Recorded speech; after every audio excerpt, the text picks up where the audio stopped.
আপোনালোকে প্ৰেছাৰ কুকাৰৰ ঢাকনৰ ওপৰত এনেকুৱা ধৰণৰ ভলভৰ ভিতৰত হোল দেখা পাইছে চাগে। এই হোলটো থাকে কিয়?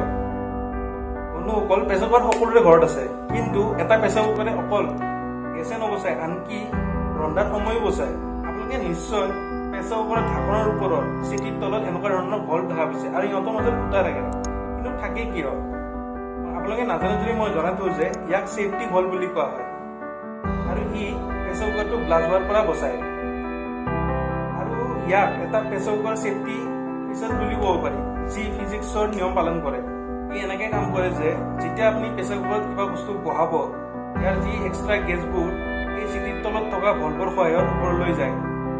আৰু তেতিয়া কি হ'ব? যেতিয়া এই ভল্ভত কিবা বস্তু ফাঁচি যাব আৰু ইয়াৰ পৰা গেছবোৰ ওলাব নোৱাৰিব, তেতিয়া এনেকুৱা চিটুৱেশ্যনত এই ছেফটি ভল্ভটো বেলেগ নহয়, লিড, কাৰ্বন আৰু আইৰণৰ মিশ্ৰণ। ইয়াৰ মেল্টিং পইণ্ট হাই থাকে। কুকাৰত হৈ থকা প্ৰেছাৰৰ ফলত ই গলি যায় আৰু প্ৰেছাৰ কুকাৰটো ব্লাষ্ট নহয়। আপোনালোকে লক্ষ্য কৰিছে চাগে এই ভল্ভটো সদায় হেণ্ডেলৰ তলত থাকে। তাৰ কাৰণ যেতিয়া এই ভল্ভৰ পৰা গৰম গেছ ওলায়, তেতিয়া যাতে ওচৰত ৰৈ থকা মানুহৰ যাতে কাৰো ক্ষতি নহয়, তাৰ কাৰণে সদায় এই ভল্ভটো সদায় হেণ্ডেলৰ তলত দিয়া হয়। এই ভিডিঅ'টো চাই কেনেকুৱা লাগিল মোক জনাব। ভাল লাগিলে মোৰ চেনেলটো ছাবস্ক্ৰাইব কৰিব। ধন্যবাদ। জয় অসম।